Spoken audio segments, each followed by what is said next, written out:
से माँ बाप जो बच्चे के बारे में सोचते हैं कि मेरा बच्चा पढ़ लिख जाएगा, डॉक्टर बनेगा, इंजीनियर बनेगा, कलेक्टर बनेगा, डीएम बनेगा, एसएसपी बनेगा।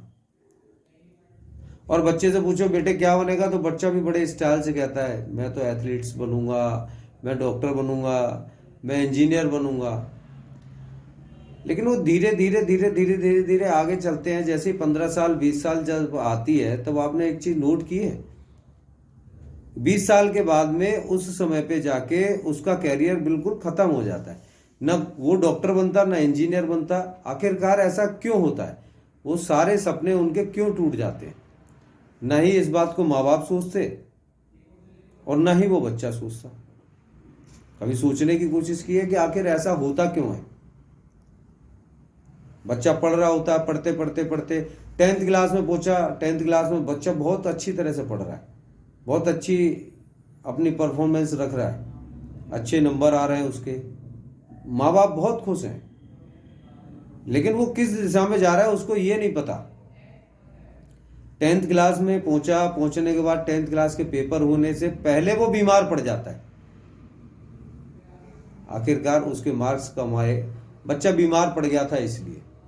चलिए 10th में नहीं हुआ, 12th में हो गया, और 12th में होने पे फिर उसके नंबर कम आए। तब क्या होता है कि 12th में भी आगे उसका ग्रेड कम हुआ और आगे बीए, बीकॉम, बीएससी जो उसे करना है वो उसकी तरफ चल दिया। पूरी एजुकेशन करते करते 25 साल की उम्र बीत जाती है, और 25 साल की उम्र में भी जब वो ये सोचता है कि अब मुझे क्या करना चाहिए, तो जो बचपन से सोचा हुआ सारा प्लेटफॉर्म था वो सब धराशायी हो जाता है। नदी में आई हुई बाढ़ की तरह वो सारे किनारे कट के खंडर की तरह बदल जाते हैं। फिर उसे फिर एक और नया सिस्टम होता है। थोड़े समय के बाद में फिर उसकी शादी की तैयारी करते हैं, फिर शादी होती है। शादी होने के बाद फिर एक वो नया प्लेटफॉर्म तैयार करता है कि चलो अपना कैरियर शुरू करते हैं, दुकान करनी है, व्यापार करना है, कोई नौकरी करनी है, प्राइवेट नौकरी करनी है। जिस फील्ड में जाना था उधर तो गए नहीं, अब दूसरे फील्ड में गए। माँ बाप से पूछा जाए कि बच्चा क्या कर रहा है, तो माँ बाप कहते हैं हाँ कर रहा है, कुछ तो कर रहा है, चलो अपनी जगह पे काम कर रहा है, कमा रहा है, खा रहा है। लेकिन मुझे एक बात आज तक ये समझ में नहीं आई कि जो प्लेटफॉर्म बचपन से लेकर 25 वर्ष तक की एज तक जो बच्चे ने और बच्चे के माँ बाप ने प्लेटफॉर्म बनाया था, वो प्लेटफॉर्म नदी में आई हुई बाढ़ की तरह बह जाती है। वो चीज समझ नहीं, आखिर क्यों? हम सबसे एक ही बात पूछते हैं, ऐसा हुआ क्यों? ये जानने की कभी कोशिश की? कभी नहीं की। यदि बृहस्पति उसके खराब हैं, शुक्र उसके खराब हैं, चंद्रमा उसके खराब हैं, मार्केश हैं, षष्ठम में, अष्टम में, द्वादश में बैठे हैं, ऐसा बच्चा कभी भी विद्या के भाव को सफल नहीं कर सकता। इसलिए उन सारी चीजों की आवश्यकता है कि हमें करना क्या चाहिए।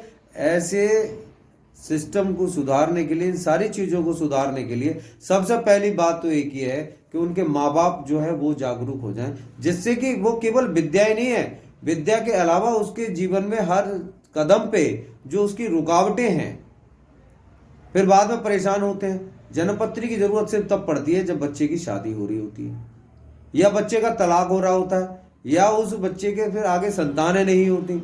जन्मपत्री की आवश्यकता सिर्फ और सिर्फ तभी पड़ती है, इसके अलावा नहीं। आप जिस बच्चे के लिए इतनी मेहनत कर रहे हैं, कृपया उसके अपने ग्रह नक्षत्रों को देखें, दिखवाइए, किसी अच्छे ज्योतिषी से दिखवाइए जो इन प्रश्नों के जवाब दे सकें। आधे से ज्यादा तो आज के पीरियड में ऐसे लोग बैठे हैं जो गुमराह और कर देते हैं, जिन्हें पता ही नहीं है। छोटे छोटे से लालच के चक्कर में चले जाते हैं कि यहाँ चले गए, वहां चले गए, वो पंडित जी ठीक है, वो पंडित जी ठीक है। अरे भैया जाके दिखवाओ, जो अच्छे हैं उन्हें दिखवाओ, उनके छोटे छोटे से उपाय होते हैं उन्हें करिए। बच्चे की लाइफ, बच्चे का कैरियर बहुत जरूरी है। आपने उसे कितना दिया मायने ये नहीं रखता, आपने उसे क्या दिया और क्या बनाया मायने ये रखता है। इसलिए उसके ग्रह नक्षत्रों को सुधारिए।